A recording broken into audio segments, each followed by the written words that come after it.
a lot of folks will go and they'll meet you where you're at and expect you to turn around immediately. And the reality is I think most people aren't willing to do that because they don't see where they're at right now, as you've described it, as this terrible reality, and it's so horrible, and it's this and that, and it's like it's hard, this capitalist system. We might see that in that way because we have a different viewpoint. But if you're a corporate head, you're not necessarily seeing it as that terrible. You're just seeing, well, there's some problems, I can fix them, and I'm problem-oriented mindset. Or they will treat you from a savior and hero perspective, right? If you, there is this language that you just use that I know I come with as well, and I probably use it unconsciously as well, which is meet them. You know, in psychology or in some branches of philosophy and even spirituality, we find many people that say, if you notice it, is because you have it on some level. Maybe if you were in those circumstances, or if you had their kind of story, you would be the same, or there wouldn't be this ping and ping back between systems of recognizing, of seeing, of noticing things. You know, when they say you notice something that annoys you in people because you have it the same, most of us that did any form of therapy, we figured out that at least to some degree, that is absolutely accurate. And so this othering language that comes from our story of separation from nature and each other, we don't see each other as cells to the same body. We don't perceive each other as cells to the same body, makes it so that sometimes, as you said, like we approach people, but we have an unconscious, you're the victim, that's the abuser, let me be the hero. And whoever knows about this triangle of drama knows the savior or the hero is not the good guy. Climate change. We've never faced a greater threat. Yet all that we produce and consume inflates the debt of greenhouse gases we release. We feel them raise the temp, and the tempest we'll unleash will leave us weeping to forget, unless we take collective action, make a pledge to finally change our ways and keep climate change in check, to benefit the planet and all of its inhabitants. We know it can be done, so listen up and join the quest. And climate change demands that we change everything that we do. Chad's Climate Quest is brought to you by Regen Intel, activating humanity to become a planet-positive species. Find out more at www.regenintel.earth. Meg Pagani is a visionary force intertwining activism with technology for social impact. Raised amidst deep intellectual discourse on human behavior and spirituality, Meg's life has been a crusade for systemic change. From the volleyball courts to founding Impactron.org, her narrative is one of relentless pursuit to harness and disseminate impactful solutions globally.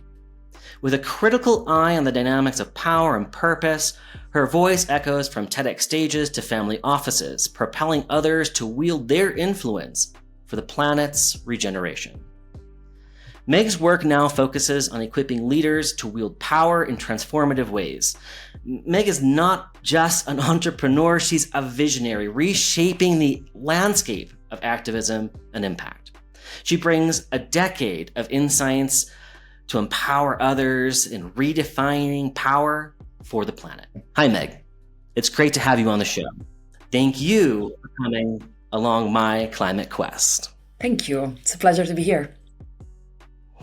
You know, Meg, when I first met you in person at a gathering, earlier this year, actually, and I have to say, I saw you from afar and we locked eyes, and I swear there was like this instant energetic connection that was made. And then later we had this opportunity to actually dive deep, and it became really clear that we were destined to meet, like twins separated at birth.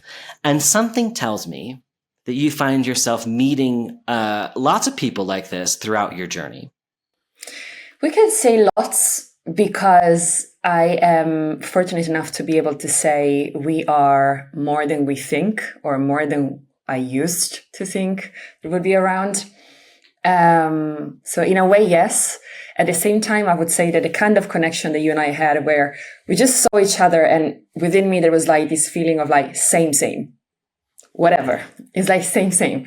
So it is not that common. So yes, I do meet, I have the luck and the honor and the privilege to meet allies all over the world, as you know, in pretty remote places as well. But yeah, the connection that I felt when we met each other, and then we explored further when we were then, exchanging what are we up to and whatever. It's one of a kind.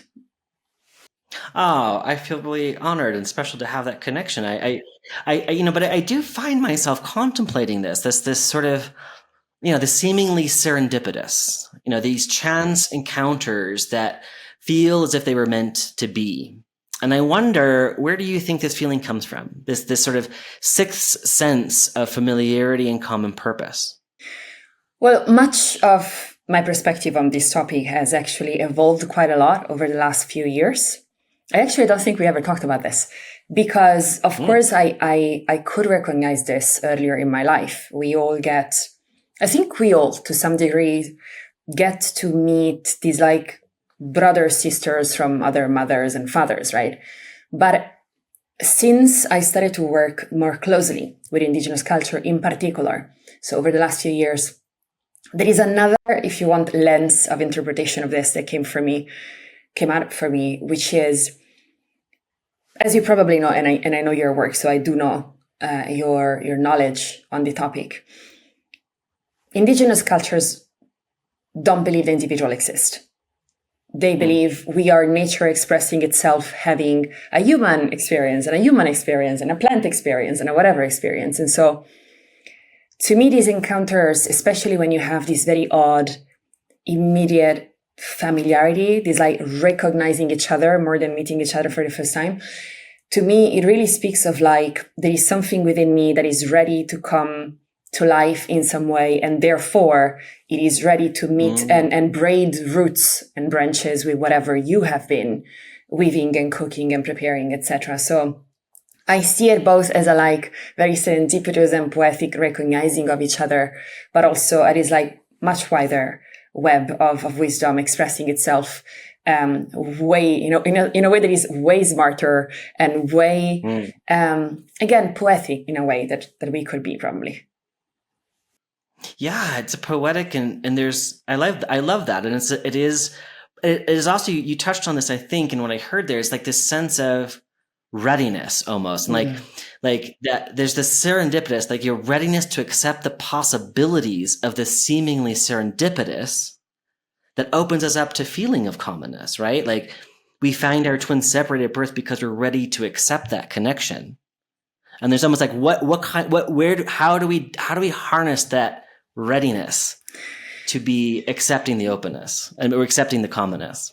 Well, to me, yes, but it also boils down to the fact that, and I often teach about this, to people and investors, family office that I work with, or in university, we cannot find our allies if we don't show up and tell our truth, right? Which is not easy in polarizing times like this, because there is a lot of tiredness in leaders, especially in holding up the discourse and holding up the way in which we used to do things and the old paradigm, if we want to get philosophical.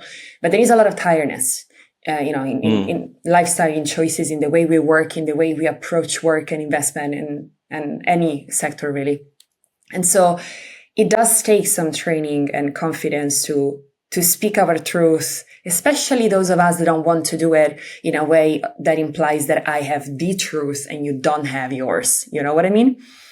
And so I always say to the people that I work with, or to the students that I'm in class with, your allies can't find you if you don't, let the smoke get out of your typee or something. Your allies can't find you if you don't share your truth, especially if you don't share it from an intention and a position that is permeable instead of confrontative, right? Or confrontational. So there is a readiness and a timing aspect also in there. I think you and I met each other, at least from my perspective, at a time where I know that I was showing up. It was the first and only event that I've attended in over a year and a half. So, oh, really? Yeah, because that I had this whole breakup moment and year and a half, like breakups really dragged with this sector of impact and sustainability when I started to look at it from the lenses of psychology and leadership and power. And we can dive into that eventually. But it was the first event that I attended, that I was not just coming in and out just for speaking and not meeting anybody else. So really an event of like a few days. And so I knew that event represented for me this like, you have been staying for a few years, head down, working on this thing, and now you want to find your allies, which means you need to show up maybe in places that you don't know or that you might not find completely aligned with. And that's when we bumped into each other and met each other, which was, again, very poetic. Very poetic. And, you know, I do find like, I agree with you, like our connection was certainly very special. And I also find myself in these situations, in the work that I do and in the space that I'm in, ready to accept these connections with so many wonderful humans that we encounter. And this creates this community of allies that I think is so important in leadership today. And especially when you talk about power and purpose. But before we dive into that, I want to kind of pull it back a little bit because your background is fascinating. Your background is really fascinating. You mean it doesn't make sense? Yes.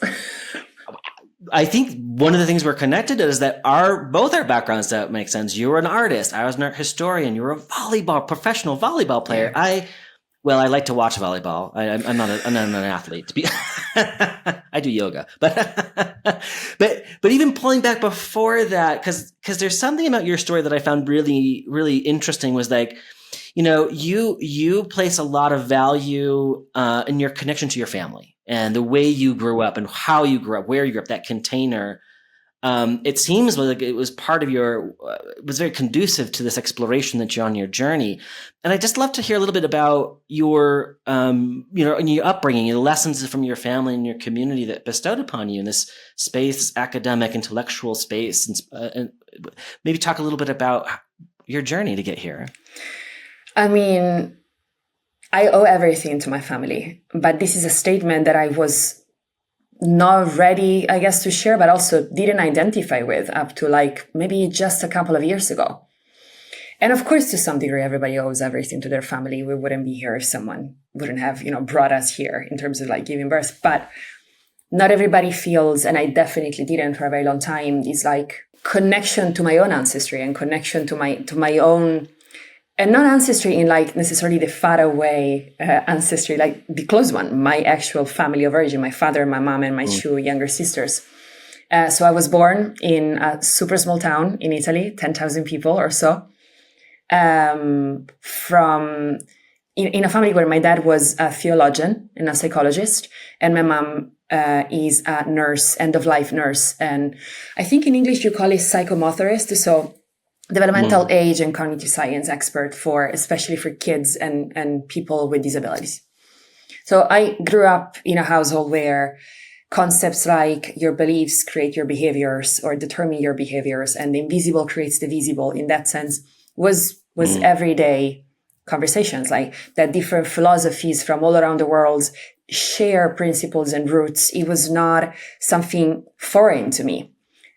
And that created a lot of contrast when it came to try to have any sort of integration in absolute white, absolute Catholic, small town, public school. So I would say that when I think about what really forged me, beyond, of course, this sort of intellectual environment that I could absorb when I was growing up, really was also the pretty heavy and brutal bullying that I had to face for about 10 years. Yeah, I had a anti-Meg club for about 10 years. Yeah. Wow. And so everything I know about today about like exclusion, for example, and inclusion, I always say this, like, who do you think excludes people? Who excludes? And who do you think includes people?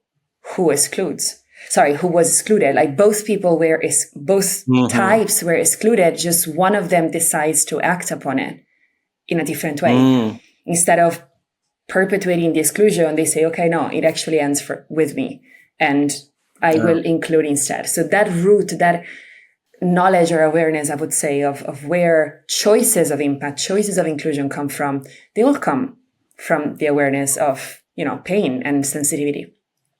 And then a big part of, I guess, what informs my work today on power and purpose definitely was coming on one side from my dad with everything that he was working on in terms of looking at systems of thinking and system of power. And really, he brought to Italy the Silva method that is becoming more known today. So cognitive sciences, but also symbology and culture, to make sure that people can connect to tools like that from their own reality and not as something technical, outside of their world and their sphere of influence. And my mom. And I would say that I owe a lot of what I'm doing today to my mother, which is a very recent, if you want, understanding for me. Because my mom, in my family, we experienced something that many families experience. When my dad died, when I was 11, my mom got sick and developed an undiagnosed mental disorder, something probably like bipolar disorder or something like that. And so I had to watch the failure of government and communities in a place like Italy, the failure to support a single mother of 3. We were 11, 9, and 7. And also how the psyche of someone that I had known already for a decade, my mother, I had seen her training with the Patch Adams method and helping kids in, cancer departments. I had seen this incredible woman doing incredible things, and I saw her crumbling under the weight of what had happened. And so that already, when I was, in my teenage years, created this very strong and felt in my body, in my fibers, awareness that most people that then end up hurting others, the root of it is hurt. Hurt people hurt others, and we know that. Hurt people hurt everything. There is also a link there to ecology and broader systems that, as you probably know and remember, I'm exploring now in the book that I'm writing. So in that sense, my family is both the source of the legacy that I'm carrying on at the best of my capacity and abilities intellectually, but also a very physical and tangible decade, I would say, after my dad passed, of what happens to people and within people. How do psyches can crumble or crash, and what does it take also to bring families like that together, which is something that then I dedicated the next decade of my life to, at least partially. Well, thank you for sharing and being vulnerable to us in this. And I think it's so important with when I do my interviews with these amazing thinkers and doers to get into sort of what their backgrounds really are like, because we all share some of these commonalities, and it opens us up to realizing where we are learning the mechanisms we're operating in today. And you're right, hurt people hurt others, scared people hurt others. It's all these emotions. And I actually had this epiphany recently, like one of the core reasons why I do the work that I do, as I got down to it, was recognizing how many people in the systems that we're operating in are just fundamentally scared and hurt, that perpetuate the systems that we're in. They're scared of being their authentic selves. And I think part of all of our journeys is going through that. And it is a journey. We don't just instantly become authentic. We have to go through that, and it takes time. So thank you for sharing your journey to get us where you are today. And then we have this other mix of fascinating backgrounds with, like, you're an artist, a professional volleyball athlete, which I also is very interesting to me, how that intersection between art, athletics, leadership, and philosophy come into play in your leadership style and approach. Maybe you can share a little bit about that part of your journey and how it's influenced the way you operate today. I mean, it really boils down to the fact that in Fine Art Academy, I was the sporty one. So the one that wouldn't stay for the bohemian artsy, if you want, lifestyle after class, because I needed to leave to go to train, right? Or to play. In volleyball, I was always the nerdy one because I was always interested in like philosophy and policy and things like that. And so it kept being that I really never belonged fully to any of the groups that I was in. And of course, in the nerd or tech environment, because then I started working in technology and in cyber activism, I was the blonde that doesn't code, but then knows how to bridge over, the language of engineers to everybody else.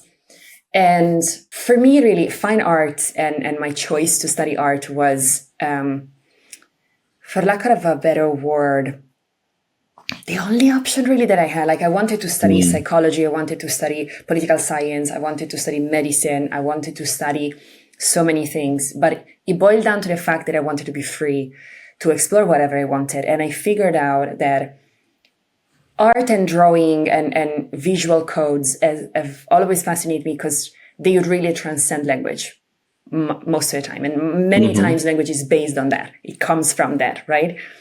Our written and spoken language. And in half of the, if you want, classes or subjects in Academy of Arts, so whenever you're not studying theoretical things, so you need, in my case, to do analog photography or illustration or printing or whatever, you can research and work on whatever topic you want. You can research, as I did, the anti-globalization movements in activism, or the representation of belief systems, like anything you want. Trees. I remember I did a whole, line of work on trees and then on eyes and things like that. So you really were free to work on whatever you wanted, and you were supported by some of the best minds of philosophers and artists and whatnot. And so that is a little bit of what I know also forged in many ways the way I see things today. I see them through the lenses of codified language. And at the same time, I never could live without teamwork in sport. And I guess this whole is coming together now in this life as an activist and as an entrepreneur, a writer, a speaker like you. So it's that kind of weaving and tapestry coming together, I guess. Well, I mean, your approach to this topic around leadership and how your past has influenced your whole way of being now, I want you to talk a little bit about this dynamic between power and purpose, and how, this experience of, being an artist and being into that space and being from a family like this has driven you to do the work that you do now. And like, where does it come to play in this new version of Meg Pagani, where you're really focusing on power and purpose? Like, what do you mean by power and purpose? Like, where are those interconnections lying? So, growing up in a house where your father is a theologian and a psychologist, it means that you are constantly, even if you don't know, you're constantly exposed to the topic of power. What moves people, what drives people when everything feels dark and stormy, what pulls people forward, what gives people hope. And so that is something that I always somehow was exposed to. But also, I was 3 years old. I actually have this picture. I use it in many of my talks. I was 3 years old when I packed my stuff in a small backpack, went downstairs to my parents and told them I was leaving because there was something that wasn't adding up and I needed to go and figure it out. So I was also very vocal and independent in saying, I'm going to follow what feels important to me almost at any cost. And they took this picture, and what happens next is a story for another podcast. But I grew up caring a lot about what moves people, the aesthetic force, the role of beauty in giving hope, in the role of beauty of bringing people together, on providing literacy, right? I come from Italy, where frescoes were the first way in which we could give literacy to people that couldn't read or write. So all of these things are somehow piled up unconsciously. And when I started working, I always was also interested in what today we call the impact sector. At the time, though, when I was growing up, it was mostly, nonprofits and charities, at least what I was exposed to, but I never could find myself comfortable with getting involved in some of those international cooperation kind of work. And I didn't have a language at the time of why it was the case. And so when I found myself in the impact space, what happened is that because of the startup that I used to run, as you mentioned earlier, we were looking at proven models, proven projects that didn't necessarily wanted to scale as an organization, but they could scale their impact. They could transfer the knowledge and, everything about these things and other of the things that brought us together. And as you know, because we did it not on climate, but mostly on social challenges, we ended up analyzing thousands of projects from all around the world, from literally all around the world for years. And it started dawning on me that 90% or more of what we call today social and environmental projects actually keep the problem in place or make it worse. And this realization came at a point where I was already somehow going back to the topic of not going back, but like looking at the leadership, because I kept seeing a lot of incoherence in the sector, a lot of burnouts in the sector, a lot of incoherence and hierarchical ways of looking at funding versus who creates the project. So it was already like boiling somehow. And so you asked me about what is power and purpose. I started asking myself why this could be the case. And to be honest with you, I didn't talk about it with anyone for quite a while because I thought it was just my issue in seeing these things. Right. And I started to say, okay, if these solutions are perpetuating a model that is intoxicating in terms of power abuse and power abuse, sometimes when we think about burnout, we talk about our own power, not necessarily the power that we abuse on others.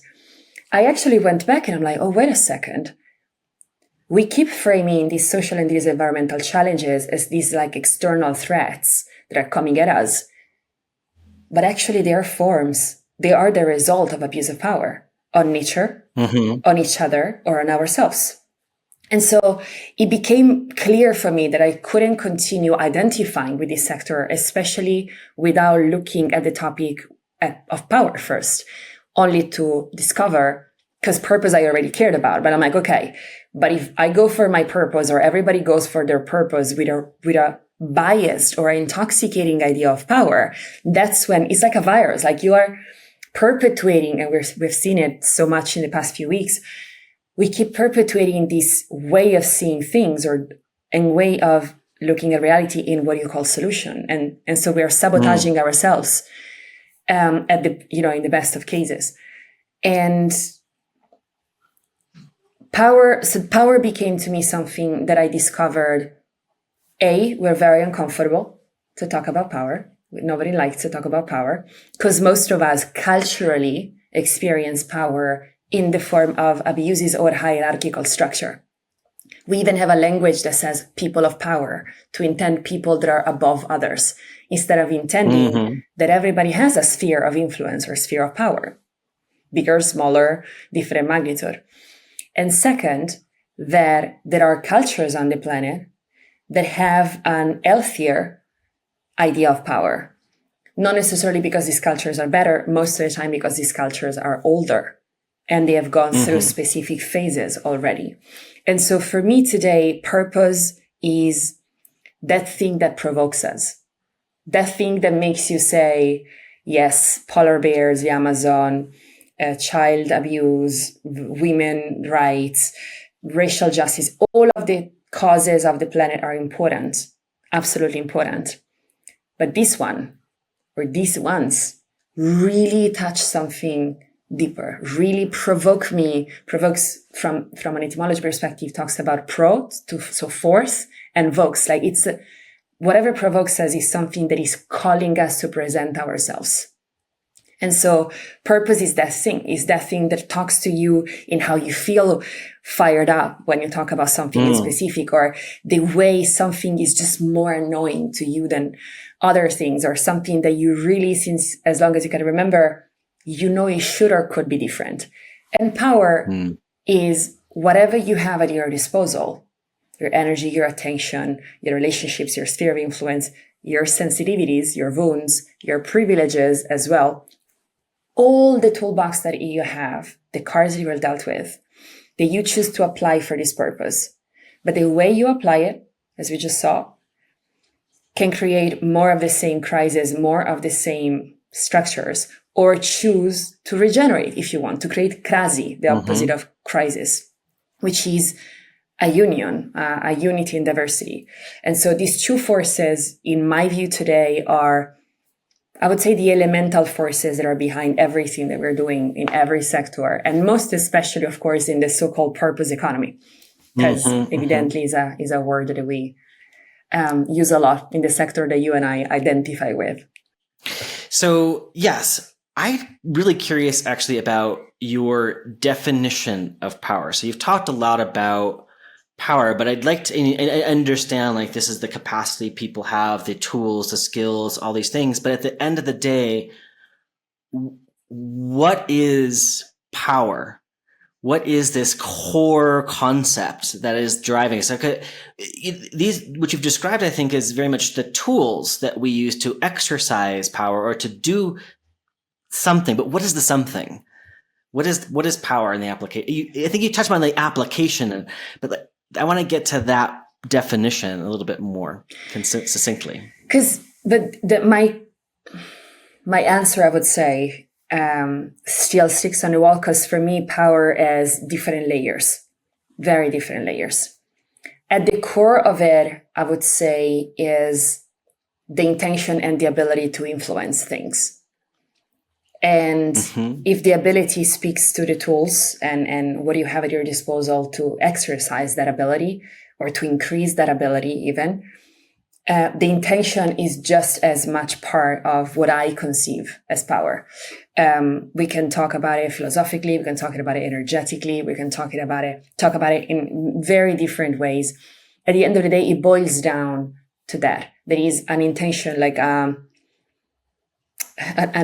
an energy, an impulse that wants to express itself, and the way we make it or not move through us and express through us, and through which lenses and through or via which tools determines everything that we call reality today. Every single thing. I was in a session yesterday, and in a pretty big creative agency here in Italy that is setting up a foundation, and they want to understand impact because they have a problem with how impact and sustainability speaks, like in terms of tone of voice and whatever. And at some point, someone in the class asked me, "So, but would you say therefore that anything is impact and any leadership should be talking about power?" And I'm like, yeah, anything is impact. We tend to use impact and purpose as positive words, but they aren't positive. They're neutral. Anything that was ever done, the worst things we can think about that ever happened in the history of humanity had an impact and a purpose. And very often they had an impact strategy and impact KPIs and indicators, which is why it doesn't make any sense for me when people say, "Oh no, we are for impact because we have a strategy." I'm like, that doesn't make you for impact or for purpose, sweetheart. And that's why it goes back to power. What is your intention? What is your ability to influence people, and how do you use it, and what for? And I mean, I think, it boils down to that. No. Well, I think, when I think of power, I often think as the capacity to generate movement. When we think about the sun's energy is generated. The power of the sun is its capacity to create energy, and which is simply the movement. All right. Yeah, this expression of this. Yes, of course. The expression of, right? And we often think of power as something like inherent, but it's really just the action of making things move forward, whether we're exercising whatever tools we have to create that impact for good or bad, because you're impacting something, is creating a movement, I think. And that if we think about this as everything is being movement, vibration, everything is being, all of our existence and our systems are all about how we make something happen, right? And create that. Yeah, but at the same time, I'm too much of a nerd and I'm too into physics and quantum physics. I don't see it as something that we make. I feel and I think that these movement, these processes are there. Again, it's nature expressing itself. And I guess it boils down to how you direct or allow this expression and how you apply it, right? That's also why we are experiencing finally science proving that when you do not express emotions, you do not let that thing that happens on its own. You don't need to make it move. It wants to move. It moves by default, but we block it. Then it densifies and creates a different health issues in our body, for example. And so that's for me something, I guess, pretty important, because sometimes we can get caught in the fact that we need to make something happen. Like there is the idea of by force. And instead, if you start with the idea or the insight that it is already there and it just wants to express itself. And like one of my favorite authors says, It just wants to fulfill its promise. There is something organic that wants to express through you, through something, etc. Then we can remove some of our anthropogenic, pressure of having to make something happen. It is happening. How do you want to use it? Like, how do you want to let it flow and move? Yeah, I mean, I couldn't agree more. Actually, I think I think we're actually really remain, as always, on the same page here. It's like it is we accept the ability that we can be part of that flow and part of that energy and part of that movement that's all around us. And part of what you've just, I want to go back to something you said a little bit earlier, like far back into the podcast, actually, was, this, I think, really important point. And I think it connects to this, which is that invisible that creates the visible. You made that statement. And I think it's a very, very powerful outlook. And I'd like you to explain this a little bit more about how this concept, what is this concept, how it manifests in your worldview, and then how does this weave into this discussion around power, purpose, leadership, and transformation? I mean, how much time do we have? Because the invisible... We have as much time as you like. The invisible creates the visible. For me, we can go to Plato, we can go literally in any direction. At the end of the day, maybe the most important thing that we can share about about this concept is the fact that anything that exists was first and foremost, from our human experience perspective, thought about. There was something before it was created or put into form that was in our ideas, that was in our heart, it was in our dreams, in our vision, etc. So that is one part that for me is very important, because remember, I work with people that come to me when either they want to let that materialize in some way, and maybe that thing, it's currently in their perspective threatening potentially their relationships, their family legacy, the way they perceive themselves and others, etc., etc. So that is one. But also, as we said earlier, our beliefs create our behaviors. And so another set of cases that I'm constantly exposed to is people that come to me and say, well, this investment, this organization, this project, on paper, everything should be going and everything should be working very well, but things are stuck, or people are getting sick, or this is happening and we don't understand. But it's definitely not going the way on paper, on everything we already analyzed and considered with financial analysis and strategy. Nothing explains it. And I have the honor and the privilege to be the person that says, well, there is something stuck in the invisible architecture of things because the visible architecture always comes second. And so this is when we see, for example, that there is unprocessed pain or unspoken conflict, or very often a personal conflict about power or privilege or the money that is involved with the project. Or some of the founders involved in the project haven't fully processed and grieved enough the previous chapters of their life, or the loss of someone.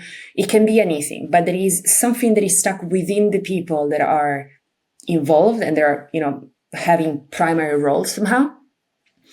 And, it is pretty tangible when then you work with someone for days or weeks or months and you find that stuck root or something, and you allow that to flow again. You allow that resentment. You allow a reframing of their own relationship with power. Because we also need to remember, like, as I said, power is not something that we want to talk about very easily, and for the right reason.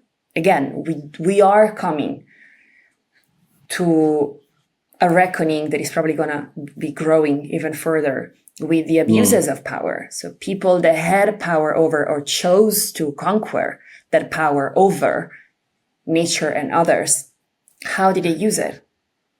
And what for? So we are coming definitely to an age in which the very loud recognition of these dynamics and very loud and righteously vocal, I would say, anger about these things is very present.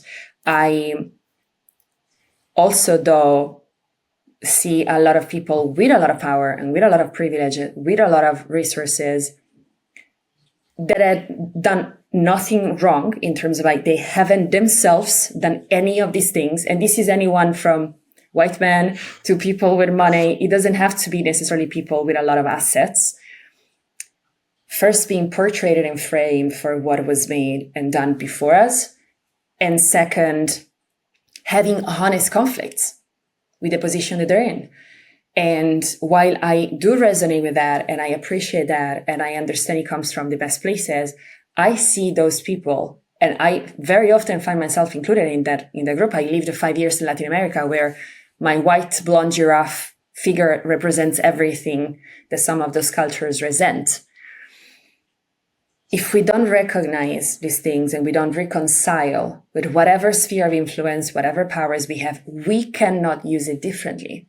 And history is only rewritten by doing things differently, by showing up in an arena that it is the most volatile, probably arena, volatile in all sense, right? We're seeing the spike and death of the volatility about this conflict in the Middle East. We're seeing the spike and death of thought leaders. So it's volatile in many more ways than just aggressive or confrontational. So it is not an arena that is easy to step in, which is why I'm so passionate about equipping these Davids in the best way. But it is an arena that is the only chance we have to show to ourselves and others that, yes, hurt people hurt others and hurt people hurt everything. But people who choose to heal and people who choose to get to know themselves and recenter themselves and reconcile with their sphere of influence can do different. And some people have been doing different. We have the stories, of the resistance during the fascism, Nazism years that are very common as examples here in Europe.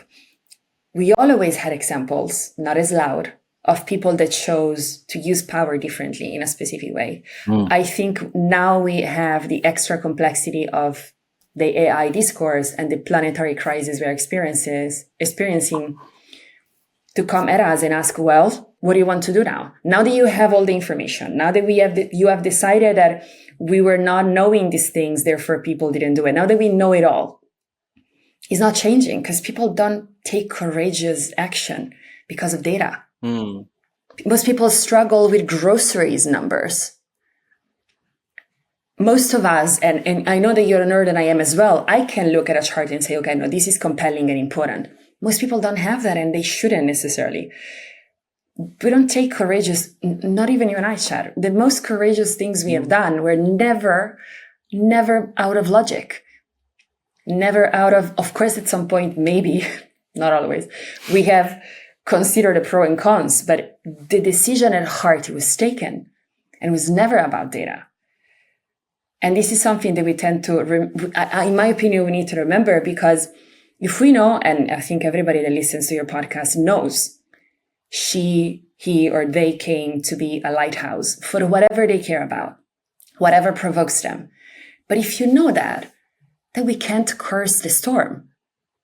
Because the storm is here to remind us what is ours to do and how do we find each other. That is at least my experience and what I myself have lived and worked through and I keep working through every day and what I help people working through. But I think it's very important to talk about these things and I really am grateful for this conversation, especially after seeing the volatility of the past weeks and months after the pandemic.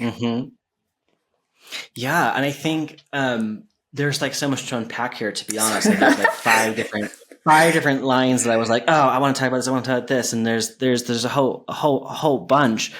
Because there's part of me that wants to think about the invisible. I mean, you really kind of, when you talked about the invisible becoming visible, there's a sense of the way you described it was very much centered around grief, trauma, one might say maybe negative baggage coming into this. I mean, the quote unquote baggage and like how we deal with it. I think it's incredibly important, but there's the other side, I think, of the invisible, which is the imagination. Yeah, of course. The ability and capacity to see things in, the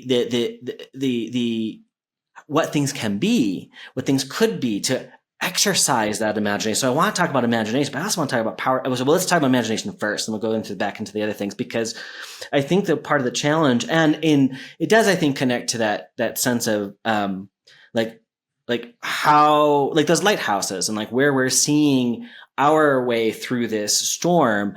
I think we're in a crisis right now. I think this capacity to see into the future and to imagine and to exercise that skill that actually very innate in humanity, which is that sense of imagination, is being lost in our contemporary culture with it's been hacked. Feeds. It's been hacked by feeds and swiping and movies and the references of the stories and the mythologies that we are presented with every day. Exactly, and in such a way that it turns off our ability to do that. Now, I've been talking, part of my message for so long has been, how can we imagine the future that we actually want? Because if we don't, we're never going to get it. We're never going to get there. And then I worry in this world that we're in now, like, imagination has played such a crucial role in our evolution and in our survival. And yet so many people are struggling with trying to exercise this fundamental skill. And I want to touch upon that in the sense of the invisible, like this invisible becoming visible. How do we create that, or how do we nurture people's imaginations away from the hacking of the system that perpetuates? And I want to, this again touched on the other thing you said is, and I wanted to comment on, was we are all born into this system through no fault of our own. And these are systems that have evolved of the longue durée, almost imperceptibly, again, going back to that invisible, over many times with economic, ecological, social, cultural layers that we are born into. And we don't have the capacity necessarily easily to pull ourselves out of that. So I want to maybe touch upon these two ideas, imagination, and then how we can nurture that in the system that we're operating in. I mean, you touched on something that I think is one of the fundamental aspects of whether or not we're going to be capable of holding, at least within ourselves and within our sphere of influence, that picture, that image, that feeling, that idea of a future that is different, not only of a future, of a way to approach reality and go through that future. Because even when we look at Avatar, the way of nature, everything is guns and everything is wars and everything is conflict. And I'm not necessarily saying that, my mother trained with Thich Nhat Hanh as well. So the non-violence, the non-dual. So I'm not saying that everybody can hold necessarily the life of a monk or the life of a pacifist at that level. But I know by experience that we can choose, as we said before, to hold the different stories of what is possible at heart and to protect those stories. In most of cases, in our case, as Europeans and North Americans, etc., to recover those stories. How many of us don't know where we come from in terms of ancestry? What are the stories that are running through our veins and DNAs even? What is the tendencies? What is the unfulfilled dreams? What are the patterns that are running our show? That is invisible as well. We made it invisible. Other cultures didn't. And so, because I have this feeling every time that I talk about this topic that, we are the dreams and the hopes of our ancestry, and we are projecting at heart what the ancestry is going to be able to do by our very behaviors right now, because behaviors do modify DNA, for example. At the same time, as you touch on the storytelling and the futures that we can imagine or not, and I come from the privilege of knowing about these things, it doesn't make it any easier necessarily. It's not easy to hold the story of another way of living, considering the constant incentives of imagining another scenario. And I think that, as you said, you can, Disney, I think it's a quote very known that is like, if you can dream it, you can do it. And so, yes, if on one side, I think it's important to say, develop the stories, write them, or protect them, or recover them with your parents, recover them with your neighbors, recover them with each other, with your friends. There is another point connected to what you're saying that I see to be one of the biggest hacks for the people that not only managed to be lighthouses in this storm, managed not to burn out in the process, or maybe did and recovered, managed to hold that vision for themselves and others. Sometimes they have entire teams. And then sometimes, sadly, they fail to meet reality what it is. They hold such a strong vision of what is possible. Their inner certainty is so strong that when they need to turn and bridge that with where people are, how the systems work right now, very often I find people, and especially activists, but not only, and activists in a broader sense, not just, movements and marching, activists as someone that allow the storm to provoke them. They turn and there is too much anger about where people are, too much resentment or righteousness sometimes, or, moral judgment about where everybody is. And I 100% understand that, because if that person, if we have that vision, of course, you have already made a process of discernment that makes you say, okay, I have the strength to look at this and go for that direction. But then if we fail to meet people where they are, to meet the system what it is, in all the ugliness, in all the heartbreaking kind of systems that we have in front of us, we fail to be a bridge. And if we fail to be a bridge, what we're dreaming about will stay in utopia land. And we cannot afford that.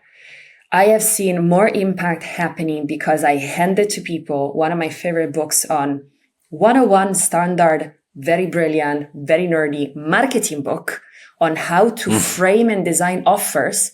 Because again, most people that are now showing up for the planet or each other, they had at some point to feel a rejection for the capitalistic and money-driven system. But unless you reconcile with it, you cannot draw the bridge that we need. And we need that. We need, and maybe it's going to be someone else on your team. It doesn't matter. You still need to speak that language. But we fail to meet the very hurting, very heartbreaking, ugly, upsetting reality what it is. And I think that is a skill that is never spoken about and very underestimated. And literally, when things buffer, like load at like 98% to 99%, the single point of failure when people manage to have those visions, manage to build teams, manage to have resources, etc., I see that very often is that one.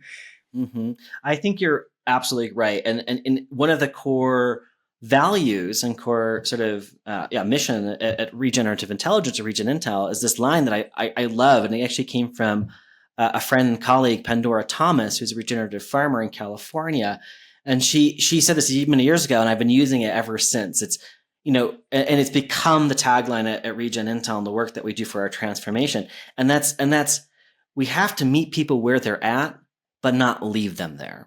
And I think that's another piece of the puzzle here that you're talking about. It's like, yes, that it's almost like there's the 98, the buffering, whatever that you mentioned, but a lot of folks will go and they'll meet you where you're at and expect you to turn around immediately and say, oh, I'm now awoken to the reality or the potential possibility of this great opportunity, so I'm going to go. And the reality is I think most people aren't willing to do that because they don't see where they're at right now, as you've described it, as this terrible reality, and it's so horrible, and it's this and that, and it's like it's hard, this capitalist system. We might see that in that way because we have a different viewpoint. But if you're a corporate head, you're not necessarily seeing it as that terrible. You're just seeing, well, there's some problems, I can fix them, and I'm problem-oriented mindset.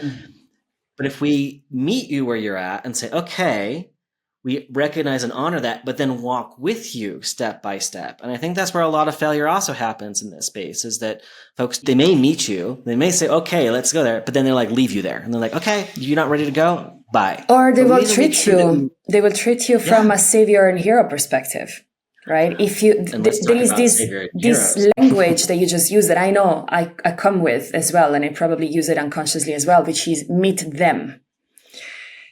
In psychology or in some branches of philosophy and even spirituality, we find many people that say, if you notice it, it's because you have it on some level. Maybe if you were in those circumstances, or if you had their kind of story, you would be the same. Or there wouldn't be this ping and ping back between systems of recognizing, of seeing, of noticing things. when they say you notice something that annoys you in people because you have it the same, most of us that did any form of therapy, we figured out that at least to some degree, that is absolutely accurate. And so this othering language that comes from our story of separation from nature and each other, we don't see each other as cells to the same body, we don't perceive each other as cells to the same body, makes it so that sometimes, as you said, like we approach people, but we have an unconscious, you're the victim, that's the abuser, let me be the hero. And whoever knows about this triangle of drama knows the savior or the hero is not the good guy. Because if you identified with being the one that needs to save or fix or change or fight, you have identified with a role that will make you unconsciously recreate the situations with victims and abusers because you need them.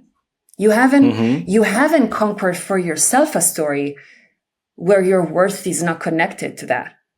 And so you would be like, okay, you would leave them there. My question to you would be, in which way do you abandon yourself when you find yourself in those situations? Or what happens if every single sentence, when we are by bias and by epigenetics or whatever, we find ourselves saying them, what happens if every sentence starts with we? Even when we want to say I. A we that might be our ancestry in us, or a we that might be our family. What happens there? Because there is one of my favorite philosophers, Charles Eisenstein, I'm sure you know him, that says that we have this narrative about, again, people of power, they need to, get out of the way, or we need to fight, or we need to make them understand something, etc. Nobody asks what happened. What happened to you to have come so far into being so okay, damaging at this level others? Like, what happened? And I'm not saying this to justify any of it. I have very personal and extensive knowledge of what happens also in domestic violence environments. So I'm not saying any of this to justify any of that doing. I'm saying sometimes we forget that the only chance that we have is for people that are currently driving the Titanics to have a change of heart. And nobody can have a change of heart if we don't believe they can.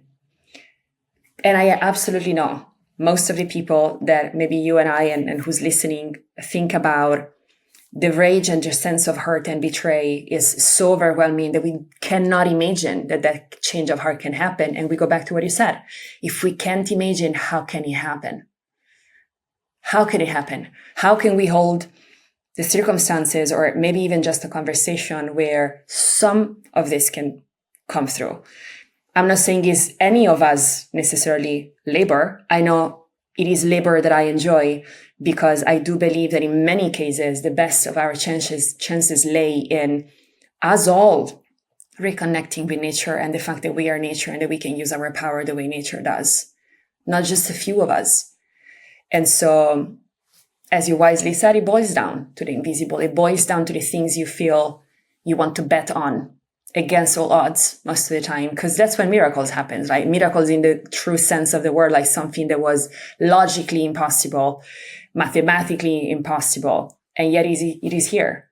And I think we need that more than anything else. Therefore, we need the invisible and we need that courage.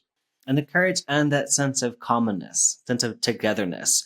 And I think that's when I think about meeting people where they are, it's also about me being willing and understanding to be with them and understand that we're coming at it together. Like, and from that's the same what I mean places. When we say, we're all from the same place, and realize we're all coming from that system that we're all born into through no fault of our own.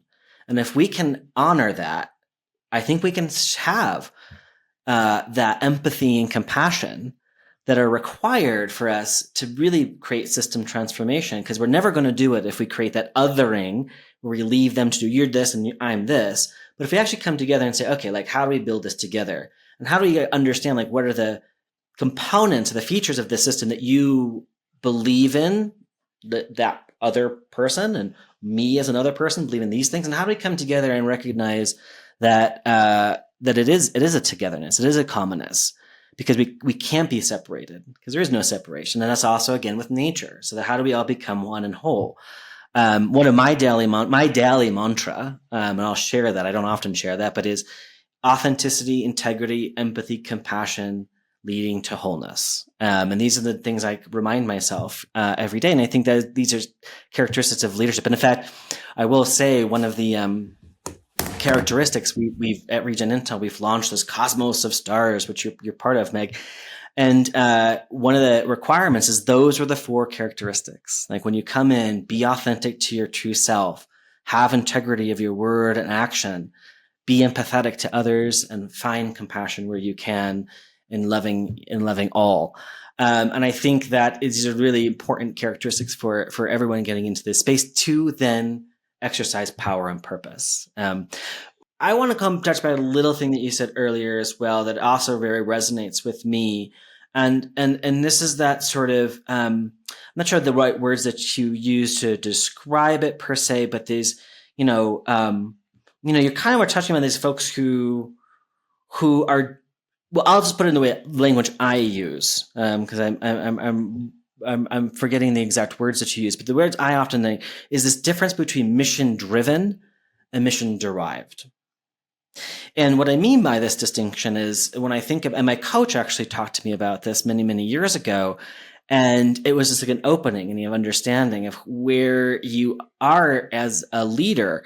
And in exercising your power and exercising purpose, are you mission driven, which has this notion of being, driving down a road, achieving something at all costs. You are the one driving the mission. We like to think it's the mission driving you, but oftentimes I find in the reality of expression and leadership, it tends to flip where the individual feels or believes they are the driver of their mission and they would need to achieve it at all costs. And it becomes a power play.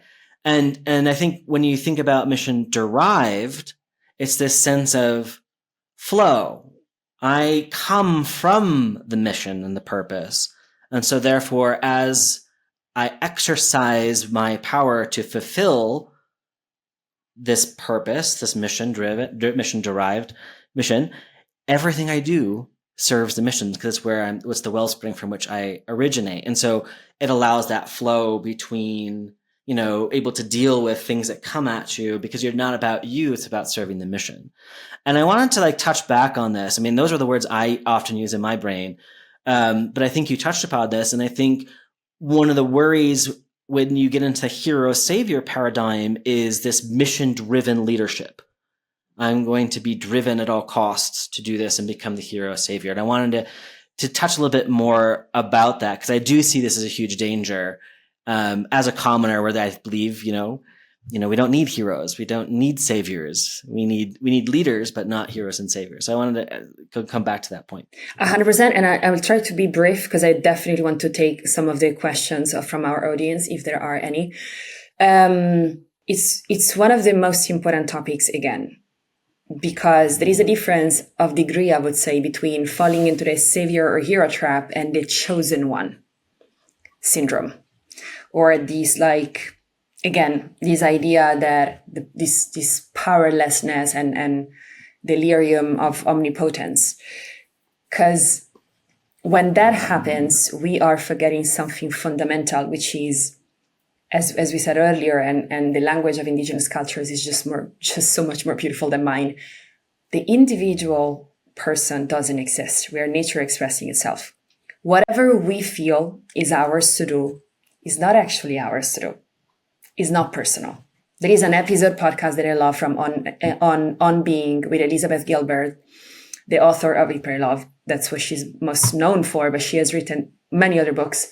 And she is in conversation with Krista Tippett, and she talks about this manuscript, that very specific story, and she describes it in detail, and she sends it to the publisher. The publisher says, okay, start writing. And then her partner at the time of Elizabeth, gets sick. And so the next, I think 2 or 3 years, she doesn't write anything. She's just dedicated to the terminal sickness of the ex-partner. And I think five years after the publisher said, yes, please do write this novel, she meets a woman at an event that has written almost word by word the same book. She didn't know her, no access to the publisher, the manuscript was never shared. And again, it boils down to me to the fact that it's not even that you are called to do it. There is something that needs to express itself, and if you're not available, it will find someone else.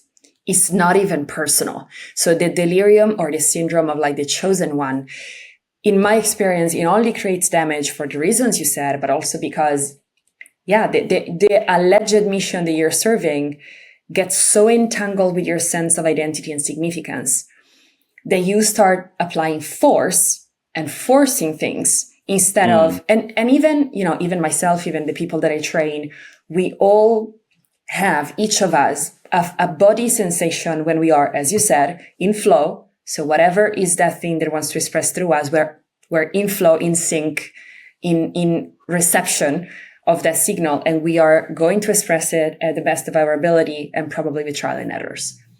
When we start to force anything, there is always a sense of tension manifested in many ways in relationships, in literally your body. And this is something that our Western culture struggle with because we are heavily disconnected and dissociated from our bodies for a variety of reasons that we're not going to open today. But it is possible for us to feel physically. This is not a concept. This is not a woo-woo, like physically. When we are in tune with that flow, in that energy, that whatever, or we're forcing it. If we are stepping one step too much, or it's just a little bit too much, or a little bit too much for today, or for these circumstances, there is also this sense of mystery. And while it is important in times of crisis, as you said, like this, to ask ourselves, why me? Why do I have to do this heavy weightlifting? Why are we millennials having to do all this, shadow work that nobody has done before? Yeah. At the same time, I don't know you, but at some point it's good to get bored about this question and just remove, remove the question mark. Like in Italian is easier because why me would be perché io? Question mark. If you remove the question mark, it remains perché io? Because yes, because me. Because yes. And once you somehow accept the weight of that answer, it becomes another kind of question. It becomes, okay, so if it's me, and you leave the me in quotes to not fall into the problematic behaviors that we just talked about, then the interesting questions come. Okay, if I accept this, where are my allies? How do I do it? When do I do it? Where do I need to go? These are much more interesting questions. It takes a while for us to get there. At least it took a long while for me. But when you get there, then another part of the program starts, which is, how do I recognize the traps from my tasks? How do I recognize my allies in terms of the people that are meant to accompany me versus the allies that will oppose me, to make sure I get clear and to make sure I train and to make sure that I follow my drive and I become stronger. Those are allies as well. You might not call them like that, but they are. Or the confused ones that will force you to get a better language around what you're doing, etc., etc. So the other quest, considering we are on a quest today, the other quest can start when you remove the question mark. Very insightful words, Meg. When we think about why and because being the same word. Very powerful. We are out of time, but I'd like to wrap up with a final question that I pose to all of my guests on the show. And so in the brief time that we have, can you share your ideal vision of a regenerative and inclusive future? And how does your work align and contribute to that vision? I believe we can't. I believe we can't regenerate nature if we don't learn or remember how to regenerate ourselves. And that does mean to change our relationship and seek support to change our relationship with the cracks and the wounds that we have. Because as one of the indigenous leaders that I work with said, oh, you think your hurt is random? That is the information that you need to recognize what is yours to do, because that sensitivity the crack that lets the light get in is also where you're meant to pour your medicine, in the sense of like your own elaboration of that sensitivity and hurt into something that actually regenerate what surrounds you, nature, communities, families, your own family. Because how can you do that if you haven't done it yourself? And as you said, we're never done with it, but you gotta, acquire a language about it. So my vision is the vision of a world where we have stepped away from the traps around, the rejection of pain or the evasion from pain, which doesn't mean in any way to perpetuate pain, of course, but to take that more of as a natural consequence of our being these sensitive mammals that we are compared to others, cognitively especially, and to turn that into one of our compasses. That, from a poem that I love, that compass is just trying to bear us to our forgotten border of whatever is ours to do, and to trust that, and to trust that it's that sensitivity that can inform the best usage of power. And it connects to my work because I, as many others better than me and more than me, I am translating, or at the best of my ability, my own experience through these things into tools and programs and even language for other people. And really, I look forward to, in these times of crisis, to find allies that I can recognize probably at the right time. Because I learned that, at least in my life, that is what gives me the sense of belonging that I've always longed for. I belong in more than to places and to people, to life itself that is expressing beautifully through what we're doing. And I really have the hope and the intention to provide as many tools as I can for us to reconcile with whatever is ours to do, and to really open different perspectives on what our power actually is, what those cracks are meant to inform, and how we can act upon this in ways that are healthier than what we were taught. Meg, it's been a pleasure having you on my climate quest today. I'm already looking forward to the next one. Absolutely. We can go on. Your journey and your insights have been so incredibly enlightening. And I'm sure the listeners are just as energized and motivated as I am to carry this inspiration forward. Thank you for sharing your wisdom and experience with us. Thank you for having me. And I really look forward to our next conversation, and to the many things that both of us, and probably, hopefully, many of the things that are going to listen to this will want to do as well. Thank you. And thank you all for joining us today. I'm thrilled to welcome you on My Climate Quest. This podcast is brought to you by Regen Intel, a public benefit advisory and education platform training the next generation of leadership for a better planet, and co-produced and distributed by our incredible partners, Better Worlds, Soar Studios, and Shikonomy. Special thanks to Michael Katijian, aka Inverse K, for the incredible intro number for Season 3 of this podcast. If you enjoyed this episode, be sure to subscribe, leave a review, and share it with others. And to learn more about Regen Intel, check out our Foundations program at www.regenintel.earth/education. Applications are accepted all year round. See you next time on Chaz Climate Quest.